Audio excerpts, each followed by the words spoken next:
My name is Terry Urban. I am the parent of 3 children. My oldest is profoundly deaf, and I am also the chair of Virginia Hanson Voices, which is a nonprofit, parent-driven organization dedicated to supporting deaf and hard of hearing children without bias toward communication modes or methodologies.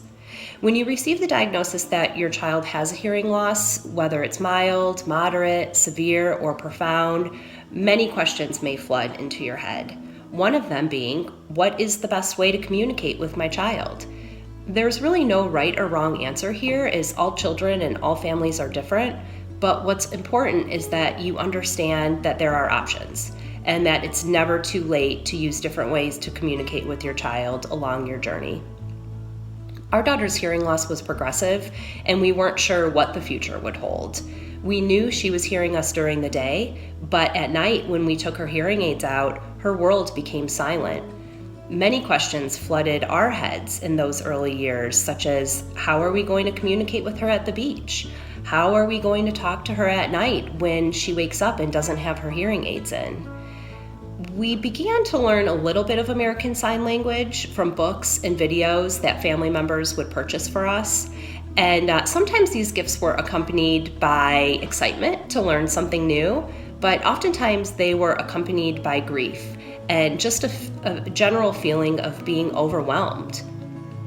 How would we bring a new language into our home when we were first-time parents, putting all of our energy into understanding the basic needs for our baby?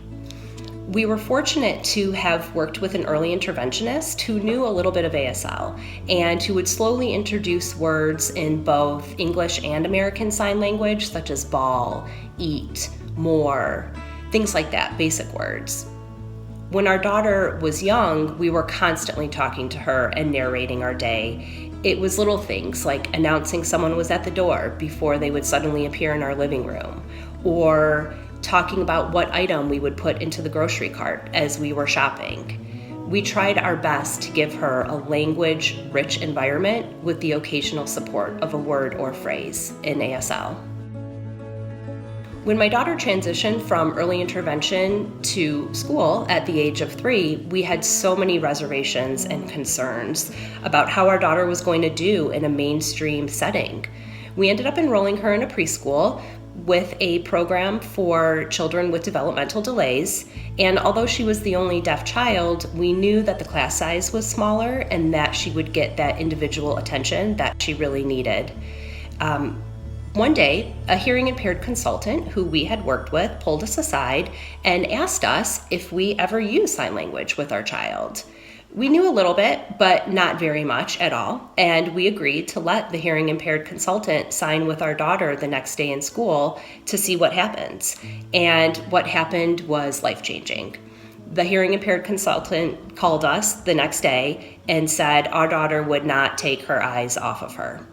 Even though our little baby, who was only 3 years old, didn't understand what this woman was signing, she knew that she needed that support of a visual support, and we immediately met. And to this day, my daughter still uses an educational interpreter throughout her school day.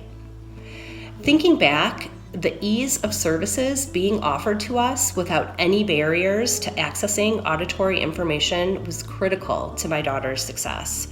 It didn't matter that we didn't have a strong knowledge of ASL, which was a new language for us. It didn't matter that my daughter only knew a handful of signs when she entered preschool. What mattered was that her hearing was compromised. She didn't have equal access as her hearing peers, and she needed that visual support to understand the world around her. To this day, I am so grateful for those options that were presented to us in those early years in an unbiased manner. When the options were presented to us, perhaps sometimes we weren't ready to follow these new pathways of communication for many different reasons, whether it was a lack of time or uncertainty or feeling unsure of what the future may hold and how this may change our family.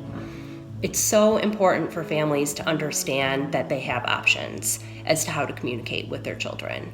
It's so important for families to understand that at any point in their journey of parenting a child with hearing loss, they can change their minds along the way. What's decided for your child when they are little does not mean that those decisions are set in stone for the rest of their lives. It's also equally important for families receiving a diagnosis that their child has a hearing loss to remember that they are still your perfect little baby. Although your life may be suddenly filled with doctor's appointments and acronyms that you've never heard of, it's so important to take the time to love your baby just the way he or she is. Just because your child may not be able to hear doesn't mean that they can't feel the love and see it on your face, and knowing that they are loved for the person that they are.